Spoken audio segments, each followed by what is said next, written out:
ভিডিওটা পুরা দেখবেন। দুলাটাপের মতো দেখতে এই মহিষটি, আর কুরবানি দেওয়া হলো না বাংলাদেশে। ভিডিওটা পুরাটা দেখবেন, উড়াদুরা শেয়ার করে দিবেন। সারা জাগানো অ্যালবিনো জাতের গোলাপি মহিষ ডোনাল্ড ট্রাম্প শেষ পর্যন্ত কোরবানি হচ্ছে না। স্বরাষ্ট্র মন্ত্রণালয়ের নির্দেশে মহিষটিকে জবাই না করে প্রাণী সম্পদ অধিদপ্তরের মাধ্যমে চিড়িয়াখানায় নেওয়া হচ্ছে। এজন্য ক্রেতাকে মূল্য ফেরত কিংবা সমমূল্যের গরু বা মহিষ দেয়া হবে বলে জানিয়েছেন মহিষটির ক্রেতা মনিরুজ্জামান। কেরানীগঞ্জের জিঞ্জিরায় ক্রেতার বাসা থেকে ২৭ মে বিকেলে মহিষটি কেরানীগঞ্জ মডেল থানায় নেওয়া হয়। প্রাণীটিকে একটি মিনি ট্রাকের উপর রাখা হয়েছে। থানার ভারপ্রাপ্ত কর্মকর্তা রুহুল কুদ্দুস বলেন, বিরল প্রজাতির প্রাণী বিধায় এটাকে প্রাণী সম্পদ মন্ত্রণালয়ে হস্তান্তর করা হবে। এদিকে মহিষটিকে চিড়িয়াখানায় রাখা হবে বলে জানিয়েছেন প্রাণী সম্পদ মন্ত্রী সুলতান সালাউদ্দিন টুকু।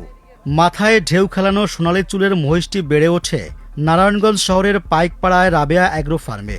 সেখান থেকে প্রাণীটি কিনে নেন কেরানীগঞ্জের জিঞ্জিরার বাসিন্দা মনিরুজ্জামান। ২৫ মে বর্ণাঢ্য আয়োজনে লাল গালিচার সংবর্ধনা দিয়ে মহিষটিকে নারায়ণগঞ্জ থেকে কেরানীগঞ্জের বাড়িতে নিয়ে যান তিনি।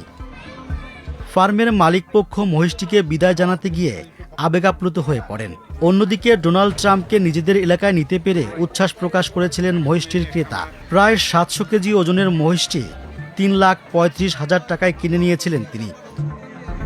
ডোনাল্ড ট্রাম্প নামের মহিষটিকে নিয়ে সংবাদ প্রচারিত হলে সেটি দেশ বিদেশে ভাইরাল হয়ে পড়ে।